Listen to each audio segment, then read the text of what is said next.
Gérald a été révélé à la fin des années 90 dans le boys band G-Squad.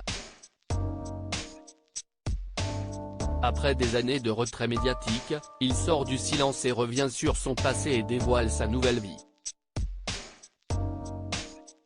G-Squad a été le premier boys band français créé dès la fin de l'été 1996.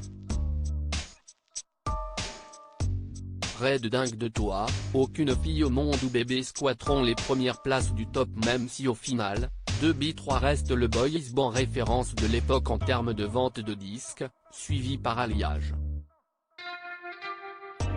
Pour autant, le premier album éponyme du groupe composé de Chris, Gérald, Marlon, Mika et Andrew se vend à plus de 200 000 exemplaires. La suite est plus compliquée, Andrew et Gérald quittent le groupe avant la sortie du second opus Besoin de vous, laissant Chris, Mika et Marlon poursuivre l'aventure à trois.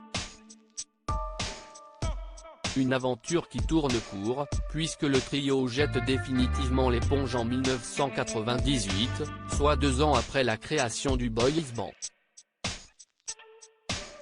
Gérald lui, devient par la suite Gérald puis Jay, surfant un temps sur la vague boys band, avec un premier single solo chaque jour, en 1998.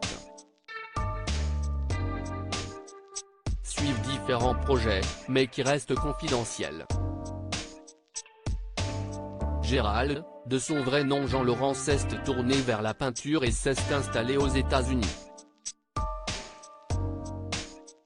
L'artiste âgé aujourd'hui de 43 ans a répondu à l'invitation de Logo FM, pour l'émission TTU, animée par Stéphane Huyn ce 19 février. Après de nombreuses années de silence médiatique, il a évoqué sa période dans le boys band, et sa nouvelle vie. Je pense qu'on est des proies faciles pour les producteurs et les vendeurs de rêves. Ça a été une belle aventure. En plus on était le premier concept de boys band français à l'époque qui suivait le modèle des anglo-saxons avec les Backstreet Boys à l'époque. Ça a été une de ces expériences un petit peu bizarres et qui a eu pas mal de succès et puis voilà c'était une belle aventure, commence-t-il. Gérald revient sur l'énorme phénomène des boys band à l'époque. Au moment où ça se passe, ça va tellement vite et il ne faut pas oublier qu'à l'époque, j'étais un ado, j'avais 18 ans donc je sors de l'école et je deviens une superstar donc j'ai pas trop compris, si est ça qui me présentait comme étant la vie et forcément quand les choses se sont arrêtées ça a été assez compliqué de redescendre sur terre, même très compliqué. Mais j'ai survécu, pour l'instant, reconnaît-il. Selon lui, c'est son entourage qui a péché à l'époque. J'avais pas forcément les bonnes personnes autour de moi qui m'ont conseillé comme ça arrive à pas mal de jeunes qui font pas partie de cet univers.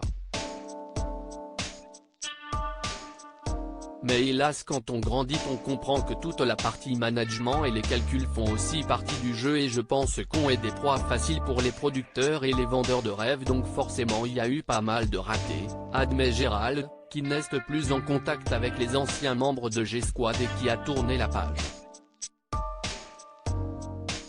Gérald évoque sa passion destructrice pour la peinture après j'ai décidé de raccrocher et visiter le monde, ce que je continue à faire 20 ans plus tard.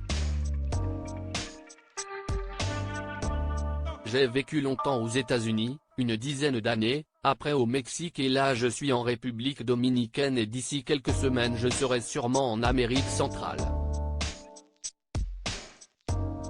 On a une grande planète, donc autant voir d'autres cultures, d'autres gens et comprendre comment l'humanité fonctionne, explique celui qui a eu une grande passion destructrice pour la peinture.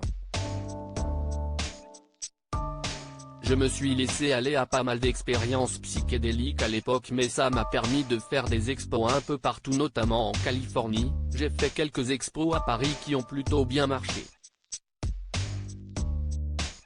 J'ai eu la chance de pouvoir m'exercer avec pas mal de succès dans plusieurs disciplines et ça a été extrêmement enrichissant, estime l'artiste qui avait fait un petit passage par la case animation télé sur la première chaîne gay française, Pink Télévision. Gérald Jean-Laurent est marié à Will Burnett, citoyen du monde qui se fait appeler le voyageur conscient sur YouTube, qui explore le monde avec son mari à la recherche de leur parfait et éternel cadre de vie. J'ai un peu explosé justement, au sujet de son homosexualité, à l'époque des boys bands, Gérald n'avait pas le droit de le dévoiler.